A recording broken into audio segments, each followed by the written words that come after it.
വെള്ളമല്ല, കറണ്ട് ഇല്ലാത്തതുകൊണ്ട് ടാങ്കിൽ വെള്ളമല്ല, പൈപ്പിൽ വെള്ളമല്ല. ഭർത്താവിന് കൈ കഴുകാൻ വേണ്ടിയിട്ട് കിണ്ടിയിൽ വെള്ളം വെച്ചു. കിണ്ടി തന്നെയല്ലേ പറയാ, അല്ലേ? ഇവിടെ അങ്ങനല്ലേ, കിണ്ടിയിൽ വെള്ളം കൊണ്ടുവന്ന് വെച്ചു. അങ്ങനെ ഇയാൾ ഇരുട്ടത്ത് കറണ്ട് ഇല്ലല്ലോ, തട്ടിത്തടഞ്ഞു കണ്ട് കിണ്ടി അങ്ങ് മറിഞ്ഞു. വെള്ളം പോയി. മൂക്കത്ത് ദേഷ്യമുള്ള ഭർത്താവ് എന്താ പറയാ, പണ്ടാരടക്കി നടക്കണോട് തന്നെ ഇത് കൊണ്ടുവന്ന് വെച്ചിരിക്കണ്.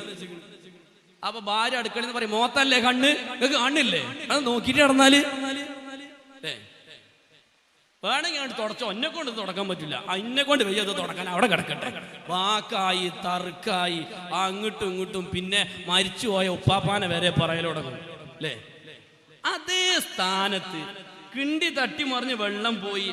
ഭർത്താവ് അടുക്കളയ്ക്ക് വിളിച്ചിട്ട്, ആയിഷ ഒരു തുണിന്റെ എടുത്ത ആ വെള്ളം ഇവിടെ പോയി, ഞാനത് തുടക്കട്ടെ എന്ന് പറഞ്ഞോക്കെ. അടുക്കളയിൽ നിന്ന് മൂപ്പത്തേര് പറയും, അത് ഞാൻ തുടച്ചോളാം, ഞാനാണ് ഇപ്പൊ അതവിടെ കൊണ്ടുവന്ന് വെച്ചത്, നിങ്ങൾ കയ്യേകിട്ട് പോയിക്കോളി, അത് ഞാൻ തുടച്ചോളാം. സംഗതി അവിടെ തീർന്നു. ഏയ് എത്ര വാക്ക് അവിടെ ഇല്ലാതെയായി. മനസ്സിലാവണുണ്ടോ നിങ്ങൾക്ക് ഞാൻ പറയണത്? ഉണ്ടോ അല്ലേ അല്ലേ? നമ്മളെ ചില വാക്കുകളിൽ നിന്നാണ് വലിയ പ്രശ്നങ്ങൾ ഉണ്ടാവുക. ഒന്ന് നമ്മൾ മൗനം പാലിക്കുകയോ അല്ലെങ്കിൽ പറയുന്ന ശൈലി ഒന്ന് മാറ്റിപ്പിടിക്കുകയോ ചെയ്താൽ എല്ലാ പ്രശ്നങ്ങളും അവിടെ തീരേണ്ടതുള്ളൂ. അതാണ് റസൂലുള്ളാഹി സ്വല്ലല്ലാഹു അലൈഹി വസല്ലം തങ്ങൾ പഠിപ്പിച്ചു തന്നത്. അവിടെ കുറ്റം പറഞ്ഞില്ല, അവിടെ ആക്ഷേപങ്ങളില്ല. അള്ളാന്റെ റസൂൽ സ്വല്ലല്ലാഹു അലൈഹി വസല്ലം തങ്ങൾ എപ്പോഴും ഭാര്യമാരെ നല്ലത് പറയാനും അവരെ പുകഴ്ത്താനുമായിരുന്നു ഹബീബായ മുത്തുനബി സ്വല്ലല്ലാഹു അലൈഹി വസല്ലം തങ്ങൾ ശ്രമിച്ചിരുന്നത്. അതുപോലെ ചിന്തിക്കണേ, ഹബീബായ റസൂലുള്ളാഹി സ്വല്ലല്ലാഹു അലൈഹി വസല്ലം തങ്ങൾ പഠിപ്പിക്കുകയാണ്. ആയിഷ റസൂലുള്ളാഹി സ്വല്ലല്ലാഹു അലൈഹി വസല്ലം തങ്ങൾ പഠിപ്പിക്കുന്നു, ഭാര്യ ഭർത്താക്കന്മാർക്കിടയിൽ സ്നേഹമുണ്ടാവണോ, കുടുംബങ്ങൾക്കിടയിൽ ഇമ്പമുണ്ടാവണോ, ഒരുമിച്ചിരുന്ന് ഭക്ഷണം കഴിക്കാൻ നിങ്ങൾ മനസ്സ് കാണിക്കണേ. മുസ്തഫായ റസൂലുള്ളാഹി സ്വല്ലല്ലാഹു അലൈഹി വസല്ലം മറ്റൊരു റിപ്പോർട്ടിൽ കാണാം, റസൂലുള്ളാഹി സ്വല്ലല്ലാഹു അലൈഹി വസല്ലം തങ്ങൾ പറയുന്നു, ഭാര്യ ഭർത്താവിന്റെയും ഭർത്താവ് ഭാര്യയുടെയും ബാക്കി തിന്നാൽ അവർക്കിടയിൽ സ്നേഹം വർദ്ധിക്കുമെന്ന് മുഹമ്മദ് മുസ്തഫ സ്വല്ലല്ലാഹു അലൈഹി വസല്ലം.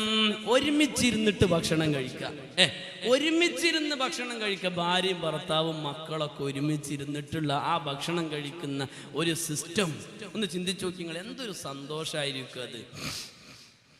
യദുല്ലാഹി അലൽ ജമാഅ എന്നല്ലേ അള്ളാന്റെ ഖുർആൻ പറഞ്ഞത്? പടച്ച റബ്ബിന്റെ സംരക്ഷണം നിങ്ങൾക്ക് വേണോ, നിങ്ങൾ സംഘടിച്ച് നിൽക്കണം, ഒന്നിച്ച് ഭാര്യയും ഭർത്താവും മക്കളൊക്കെ ഒരുമിച്ചിരുന്നുള്ള ആ ഒരു ഭക്ഷണം കഴിക്കൽ, അത് പരസ്പര സ്നേഹത്തിന് കാരണമാണെന്ന് മുഹമ്മദുർ റസൂലുള്ളാഹി സ്വല്ലല്ലാഹു അലൈഹി വസല്ലം. അതുപോലെ ഭാര്യ ഭർത്താവിന്റെയോ ഭർത്താവ് ഭാര്യയുടെയോ ബാക്കി തിന്നുക എന്നുള്ളത് അത് നിങ്ങൾക്കിടയിൽ സ്നേഹമുണ്ടാവാൻ കാരണമാണെന്ന് മുഹമ്മദ് മുസ്തഫ.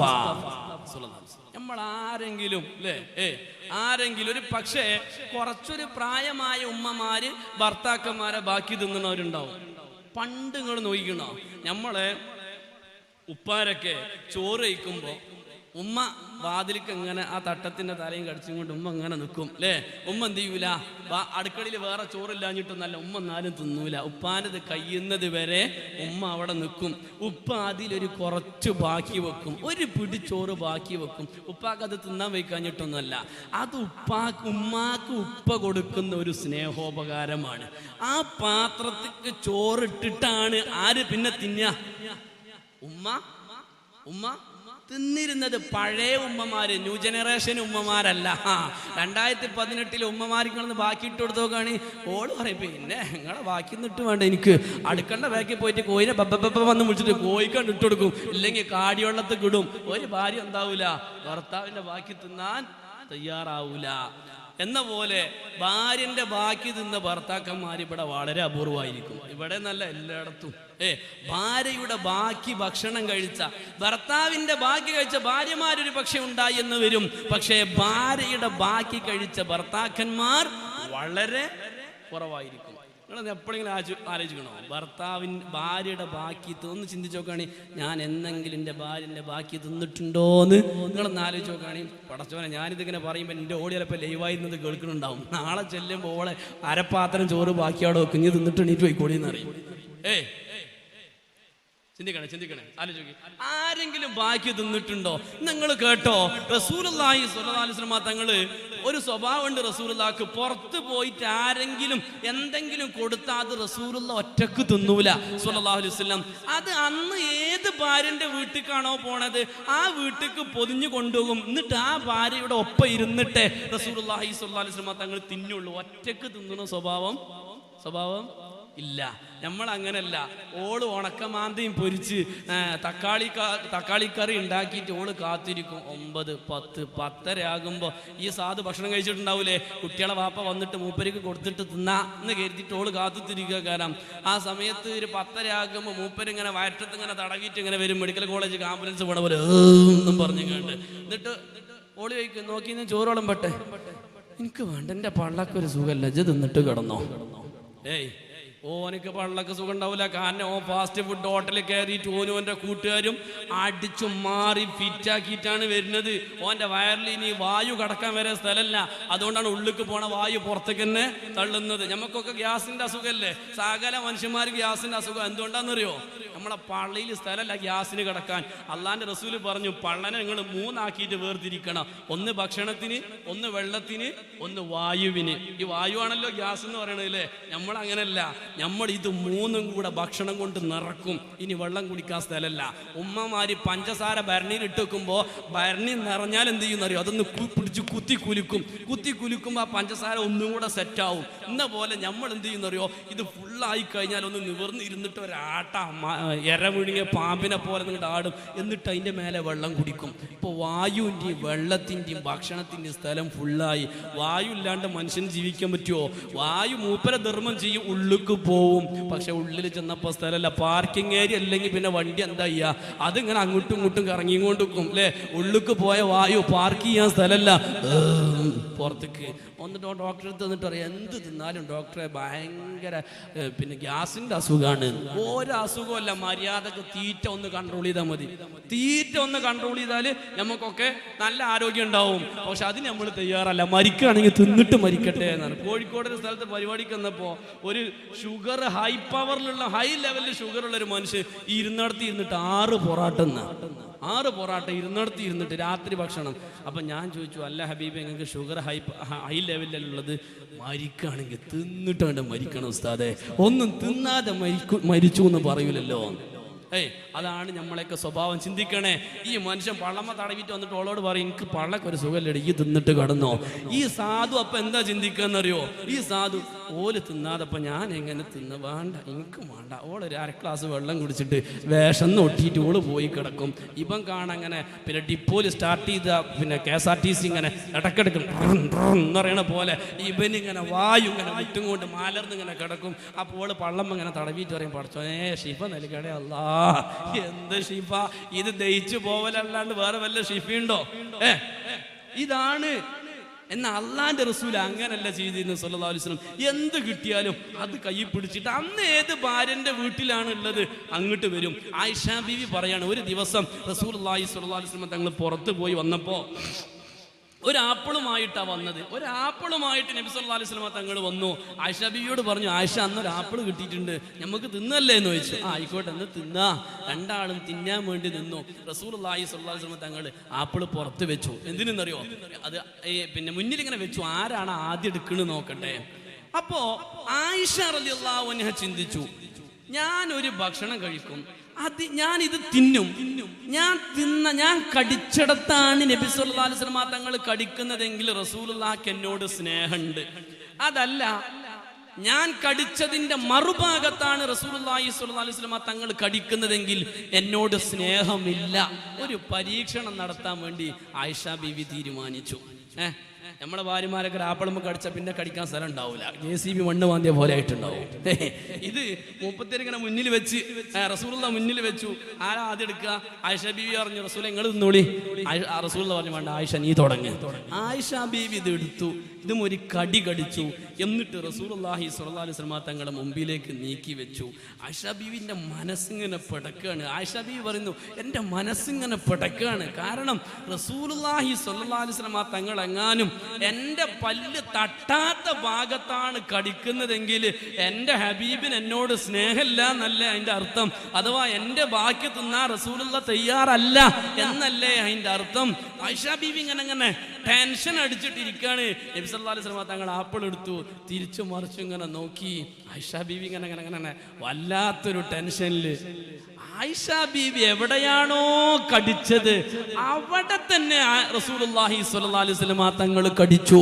ആയിഷ ബീവിന്റെ പല്ല് തട്ടിയടെ തന്നെ റസൂലുള്ളാഹി സ്വല്ലല്ലാഹു അലൈഹി വസല്ലം തങ്ങളുടെ പല്ലും ചുണ്ടും വെച്ചിട്ട് ആപ്പിളിന്റെ ബാക്കി തിന്നു. ഇതങ്ങ് കണ്ടപ്പോൾ ആയിഷ ബീവിക്ക് വല്ലാത്ത സന്തോഷം. ഓടി വന്ന് റസൂലുള്ളാഹിനെ അങ്ങോട്ട് കെട്ടിപ്പിടിച്ചു സ്വല്ലല്ലാഹു അലൈഹി വസല്ലം. എന്നിട്ട് പറഞ്ഞു, യാ റസൂലല്ലാഹ്, ഞാൻ അങ്ങേ ഒരു പരീക്ഷണം നടത്തിയതാണ് നബിയെ. ആയിഷ ബീവി സംഗതിയൊക്കെ വിവരിച്ചു കൊടുത്തു. അപ്പോൾ റസൂലുള്ളാഹി സ്വല്ലല്ലാഹു അലൈഹി വസല്ലമ തങ്ങൾ പറഞ്ഞു, ആയിഷ, ബഖാഉൽ മുഅ്മിനി ശിഫാ, ഒരു മുഅ്മിനിന്റെ ബാക്കി ഒരാൾ തിന്നാൽ അത് രോഗത്തിന് മരുന്നാണ് ആയിഷ. ഒരു ഭാര്യയെങ്ങാനും ഭർത്താവിന്റെ ബാക്കി തിന്നാൽ, ഒരു ഭർത്താവെങ്ങാനും ഭാര്യയുടെ ബാക്കി തിന്നാൽ അത് അവർക്കിടയിൽ സ്നേഹം വർദ്ധിപ്പിക്കും ആയിഷ.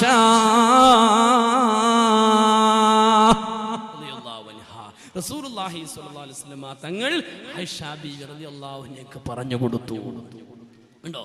അഥവാ അവർക്കിടയിൽ വല്ലാത്ത സ്നേഹം വർദ്ധിക്കാൻ ഭർത്താവിന്റെ ബാക്കി ഭാര്യ, ഭാര്യയുടെ ബാക്കി ഭർത്താവ്. നോക്കണേ, റസൂലുള്ളാഹി സ്വല്ലല്ലാഹു അലൈഹി വസല്ലമ തങ്ങൾ പറയുകയാണ്, ഭാര്യ ഭർത്താക്കന്മാർക്കിടയിൽ സ്നേഹമുണ്ടാവണമെങ്കിൽ അവർക്കിടയിൽ അല്പം ലഹുവിന് സമയം കണ്ടെത്തണം. അഥവാ ഭാര്യയും ഭർത്താവും കുറച്ചൊരു വിനോദത്തിലൊക്കെ ഏർപ്പെടണം.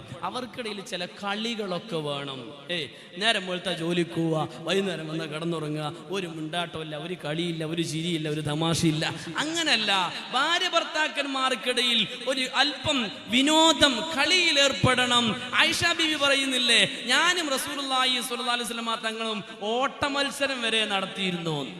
ഞാനും റസൂലുള്ളാഹി സ്വല്ലല്ലാഹു അലൈഹി വസല്ലം തങ്ങളും ഓട്ട മത്സരം വരെ നടത്തിയിരുന്നു എന്ന്. സുബ്ഹാനല്ലാഹ്. ആയിഷ ബീവി പറയാണ്, ഒരു ദിവസം റസൂലുള്ളാഹിയോട് ഞാൻ ചോദിച്ചു, റസൂലുള്ളാഹി എന്നോട് ചോദിച്ചു സല്ലല്ലാഹു അലൈഹി വസല്ലം, ആയിഷ നമുക്കൊരു ഓട്ട മത്സരം നടത്തല്ലേ? ഞാൻ പറഞ്ഞു, ആ കാണുന്ന ഈത്തപ്പാൻ്റെ അടുത്ത് ആരാണ് ആദ്യം ഓടിയെത്തുക? ഓടി ആരാ ജയിക്കുക? റസൂലുള്ളാഹി ജയിക്കോ ആയിഷ ബീവി ജയിക്കോ? റസൂലുള്ളാഹി സ്വല്ലല്ലാഹു അലൈഹി വസല്ലം ജയിക്കും. കാരണം അള്ളാഹിന്റെ റസൂലിനെ ഇവിടെ പരാജയപ്പെടുത്താൻ ലോകത്ത് ഒരാൾക്കും സാധ്യമല്ല. പക്ഷേ റസൂലുള്ളാഹി സ്വല്ലല്ലാഹു അലൈഹി വസല്ലമ തങ്ങൾ അന്ന് ആയിഷ ബീവിക്ക് തോറ്റുകൊടുത്തു. റസൂലുള്ള ജയിച്ചില്ല, റസൂലുള്ള തോറ്റു കൊടുത്തു. ആയിഷ ബീവിക്ക് ഭയങ്കര സന്തോഷമായി. ആയിഷ ബീവിയുടെ പുറത്തിങ്ങനെ കൊട്ടിയിട്ട് റസൂലുള്ളാഹി സ്വല്ലല്ലാഹു അലൈഹി വസല്ലം തങ്ങൾ പറഞ്ഞു, ഭയങ്കര ഓട്ടക്കാരിയാണല്ലോ. ആയിഷ ബീവിക്ക് തോറ്റു കൊടുത്തു മാത്രല്ല, ആയിഷ ബീവിയുടെ വിജയത്തെ റസൂലുള്ളാഹി സ്വല്ലല്ലാഹു അലൈഹി വസല്ലം തങ്ങൾ അഭിനന്ദിക്കുകയും ചെയ്തു. കൊല്ലം 2-3 മറിഞ്ഞു. പിന്നെ ഒരിക്കൽ നബി സല്ലല്ലാഹു അലൈഹി വസല്ലം തങ്ങൾ ചോദിച്ചു, ആയിഷോ നമുക്ക് ഒന്നും കൂടെ ഓട്ട മത്സരം നടത്തിയാലോ ചോദിച്ചു. ആയിക്കോട്ടെ, ഓടാ. രണ്ടാളും ഓടി. അന്ന് നബി സല്ലല്ലാഹു അലൈഹി വസല്ലം തോറ്റു കൊടുത്തില്ല. ഇന്നും തോറ്റു കൊടുക്കാൻ പറ്റുമോ? അന്ന് നബി സല്ലല്ലാഹു അലൈഹി വസല്ലം തങ്ങൾ ജയിച്ചു, ആയിഷ ബീവി തോറ്റു. അപ്പൊ ആയിഷ ബീവി പറഞ്ഞു, എനിക്കിപ്പോ തടിയൊക്കെ കൂടിയപ്പോ ഓടാൻ തന്നെ വയ്യ, പെട്ടെന്ന് കൊയങ്ങാണ് എന്ന്. അന്ന് ഞാൻ സ്കെൽറ്റ് ആയിരുന്നു, എനിക്ക് മെലിഞ്ഞിട്ടായിരുന്നു, അതുകൊണ്ട് എനിക്ക് നല്ലവണ്ണം ഓടാൻ വെച്ചിരുന്നു. ഇപ്പൊ തടിയൊക്കെ കൂടിയതുകൊണ്ട് ഓടാൻ വെയ്ക്കണില്ല എന്ന് ആയിഷ ബീവി തോറ്റതിന്റെ കാരണം പറഞ്ഞപ്പോ അള്ളാന്റെ റസൂൽ അത് സമ്മതിച്ചു കൊടുത്തു. റസൂലുള്ളാഹി പറഞ്ഞു സല്ലല്ലാഹു അലൈഹി വസല്ലം, അത് ശരിയാണ് ആയിഷ, അന്നത്തെ പോലെ ഇന്നും ഈ മെലിഞ്ഞിട്ടാണെങ്കിൽ ഞാൻ തന്നെ തോറ്റിരുന്നു, ഈ ജയിക്കുമായിരുന്നു. പക്ഷെ ഇന്ന് ഇപ്പൊ തടി കൂടിയതുകൊണ്ടോ എനിക്ക് ഓടാൻ വയ്ക്കാത്തതുകൊണ്ടാണ് നീ ജയിച്ചത്, നീ തോറ്റത്. അതുകൊണ്ടപ്പോ ഞാൻ ജയിച്ചത് റസൂലുള്ളാഹി ആണെങ്കിലും അതിന്റെ ക്രെഡിറ്റ് ആർക്ക് വെച്ചു കൊടുത്തു? നബി സല്ലല്ലാഹു അലൈഹി വസല്ലം തങ്ങൾ ആയിഷ ബീവി റളിയല്ലാഹു അൻഹയ്ക്ക് ഭാര്യയ്ക്ക് വെച്ചു കൊടുത്തു. അഥവാ ഭാര്യ സന്തോഷിക്കട്ടെ, അവർക്കിടയിൽ ഒരു കളിയും ചിരിയും തമാശയും. ആയിഷ ബീവി പറയുന്നില്ലേ, നിലാവുള്ള രാത്രി റസൂലുള്ളാഹി സ്വല്ലല്ലാഹു അലൈഹി വസല്ലം തങ്ങളെ മടിയിൽ ഇങ്ങനെ തല വെച്ചിങ്ങനെ ഞാൻ കിടക്കും വീടിന്റെ പുറത്ത്. എന്നിട്ട് ഞാൻ റസൂലുള്ളാഹിയോട് ചോദിക്കും, അല്ലാഹുവിന്റെ റസൂലേ, ആ നക്ഷത്രങ്ങൾ എത്ര എണ്ണം ഉണ്ടെന്ന് നിങ്ങൾക്ക് പറയാൻ പറ്റുമോ? എത്ര എണ്ണം ഉണ്ടെന്ന് പറയാൻ പറ്റുമോ? അപ്പൊ റസൂലുള്ളാഹി പറഞ്ഞു, ആയിഷ അതിന്റെ എണ്ണം അള്ളാഹ്ക്കല്ലേ അറിയുള്ളൂ. അപ്പൊ ആയിഷ ബീവി അടുത്തൊരു ചോദ്യം ചോദിച്ചു, റസൂലുള്ളാഹിനെ കൊടുക്കുന്ന ചോദ്യം, അള്ളാഹിന്റെ റസൂലേ, നിങ്ങൾക്ക് എന്നോട് എത്ര സ്നേഹം ഉണ്ടെന്ന് പറയാൻ പറ്റുമോ? നിങ്ങൾക്ക് എന്നോട് എത്ര സ്നേഹമുണ്ട്? എത്ര ഉണ്ടെന്ന് പറഞ്ഞാൽ നമ്മൾ കുടുങ്ങിയില്ലേ? ഓള് വയ്ക്കാണ് നോക്കി, നിങ്ങൾക്ക് എന്നോട് എത്ര സ്നേഹമുണ്ട്? നമ്മൾ പറയാ, എന്നോട് എനിക്ക് ഉഹദ് മലയോളം. ഓ അത്രേ ഉള്ളൂ. അത് പാകം ഒരു ഉയരം കുറഞ്ഞ കുന്നായില്ല, മെഴുകൊക്കെ തേച്ച് പിടിപ്പിച്ച് ചെറിയൊരു കുന്നായിക്കണം, അത്ര സ്നേഹമുള്ളൂ നിങ്ങൾക്ക് എന്നോട്. ബഹറിന്റെ അത്ര ഉണ്ട്